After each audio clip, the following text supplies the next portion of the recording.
ఇప్పుడే 'వాతియార్' అనే మూవీ అయితే చూడడం జరిగిందనమాట. యాక్చువల్‌గా ఈ మూవీ జనవరిలోనే సడన్ రిలీజ్ అయితే అయిందనమాట.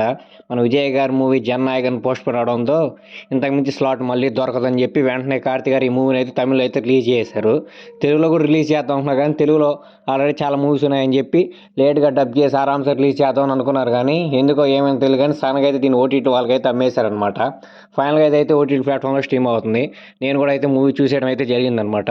మూవీ చూసాక నాకు అనిపించింది, ఎందుకన్నా ఇలా కొత్తవన్నీ ట్రై చేసి ఇలా ఆడియన్స్ని చంపుతా ఉన్నావు, నీలో ఉన్నది అదేదో బయటికి తీసి అందరికి చూపించాలనుకుంటున్నావు నాకు అర్థమవుతుంది, కానీ మంచి స్క్రిప్ట్ తీసుకొని మంచిగా సెలెక్షన్ చేసుకొని మంచిగా ఎక్స్పెరిమెంట్ చేస్తే బాగుంటుంది కదా, రొట్ట అన్ని ట్రై చేస్తున్నావు అవి మేము చూడలేక చచ్చిపోతున్నాం అన్న అని చెప్పి నాకైతే అనిపించింది అనమాట. మూవీ ప్లాట్ అయితే ఏమీ లేదు, వాళ్ళ మనవాడు ఒక అభిమాన హీరోలాగా బతకాలని చెప్పి ఆయన అయితే అనుకుంటాడు అనమాట తాతగారు. ఆ తాతగారు కోరిక నెరవేర్చిపోగా ఇంకా చాలా దారుణంగా అయితే మనవాడు బతుకుతుంటాడు అనమాట. సో అది తెలుసుకున్న తాతగారు ఏం చేశారు, ఆ మనవాడిని మార్చడానికి ఎలా రూపాంతరం చేయడు అని చెప్పి ఈ మూవీ కాన్సెప్ట్ అనమాట. మూవీ కాన్సెప్ట్ అయితే బాగానే ఉంది కానీ ఎందుకో మూవీ చూస్తుంటే మాత్రం అంత కన్విన్సింగ్ అయితే ఏమీ లేదనమాట. కార్తీ గారి యాక్టింగ్ ఎంత బాగుంటుందో అందరికీ తెలుసు. సో ఈ మూవీలో హైలైట్స్ ఏమైనా ఉన్నాయంటే అది కార్తీ గారి యాక్టింగ్ ఒకటే. అంతకుమించి ఈ మూవీలో చెప్పుకోదగ్గంటే ఏమీ లేదు. అలా చూస్తా ఉన్నా నేను కూడా మూవీని, ఎంతసేపు అవుతుందా లాస్ట్లో ఏమైనా ఉంటుందా అని చెప్పి.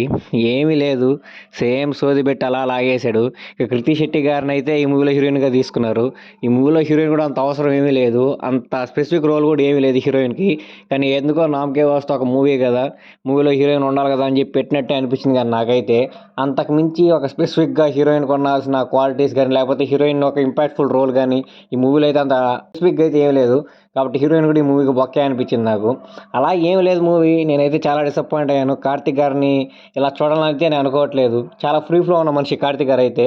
ఆయన యాక్టింగ్ చేస్తుంటే బాడీలో చాలా ఫ్రీ ఫ్లో ఉంటుంది, మనకు చాలా చూడబుద్ధి అవుద్ది. అలాంటి మనిషి ఇలాంటి ఎక్స్పెరిమెంట్ మూవీస్ చేస్తూ ఫ్లాపుల మీద ఫ్లాపులు కొడుతూ ఇలా ఒక డైలమా స్టైల్లో ఉండిపోవడం చూస్తుంటే చాలా బాధేస్తుంది. కార్తీక్ గారు ఎక్కడి నుంచి అయినా సరే ఈ ఎక్స్పెరిమెంట్ మూవీస్ ఆపేసి ఒక మంచి మూవీ తీస్తారని ఆశిస్తున్నాను.